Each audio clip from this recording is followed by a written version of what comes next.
to the Miami Heat Zone podcast. Guys, we're pushing to 6,000 subscribers. If you're a Miami Heat fan or an NBA fan, hit that subscribe button, and thank you for all the support. So before we get into the trade deadline, Jimmy Butler and Wiggins and all that stuff, we have to put respect on Jimmy Butler's name.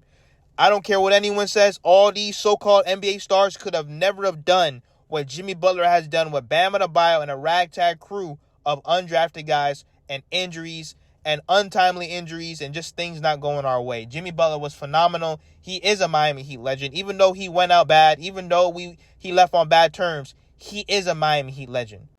So he took us to 2 NBA Finals.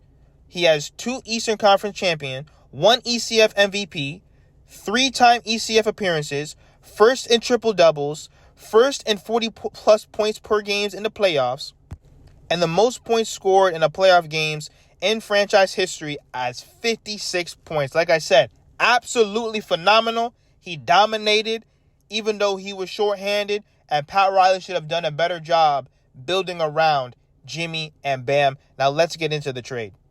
Before we get into the trade, though, a lot of people were saying that the Miami Heat lost the trade.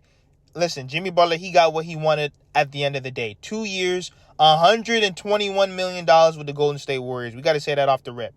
This was all about money. He didn't even hesitate. They gave him the extension, and that was his main priority. I'm sure, obviously, the little sidebar stuff, like, him and his feelings about what Pat said, that could be true as well. I'm not saying that's not true. Hopefully, within the next few days, we start hearing the truth about what's really going on, what happened, what was said, what really pissed off Jimmy, what really pissed off the Miami Heat. We are going to probably hear about all that stuff soon. So when it comes to the trade, the Warriors, they received Jimmy Butler. The Miami Heat, they received Andrew Wiggins, PJ Tucker, and a 2025 first-round pick via the Warriors. The Jazz received Dennis Schroeder. The Raptors received Kyle Anderson, but now Kyle Anderson, for right now, he's still with us. He's probably going to be flipped because you already know cheap-ass Mickey Harrison. He wants to be underneath the tax or whatever. Then you got the Pistons. They received Josh Richardson and Lindy Waters. First of all, why did we bring back old man PJ Tucker? I know a lot of people are saying he's a dog and they bring him back for the vibes, but I would have rather had Dennis Schroeder. Dennis Schroeder would have been perfect next to Tyler Hero. You would have had Schroeder, Hero, Wiggins, Bam, Ware. I don't understand why they're bringing back old man PJ Tucker. Like I said, I think that Dennis Schroeder, he's a good two-way player, great playmaker. I don't think that the Miami Heat are done when it comes to the trade deadline. Maybe they make 1 or 2 moves. This Miami Heat team needs a point guard like no other.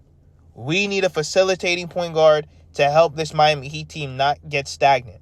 Now, let me know what you guys think about Wiggins. I still think at 29 years old, Wiggins is a great all-around player. He's athletic. He's a great defender, a good catch-and-shooter, a great catch-and-shoot type of guy, great from the three-point line. I think he brings some of the things that Jimmy Butler brings, maybe just on a lower level. But I still think that with the SPO boost, with the Heat culture boost, and just being around, guys like Bam Adebayo and Tyler Hero and our pretty good role players, I think that Wiggins will have a similar impact to what Jimmy Butler had. But let me know what you guys think in the comments. Make sure that you guys hit the subscribe button. We're pushing to 6,000 subscribers.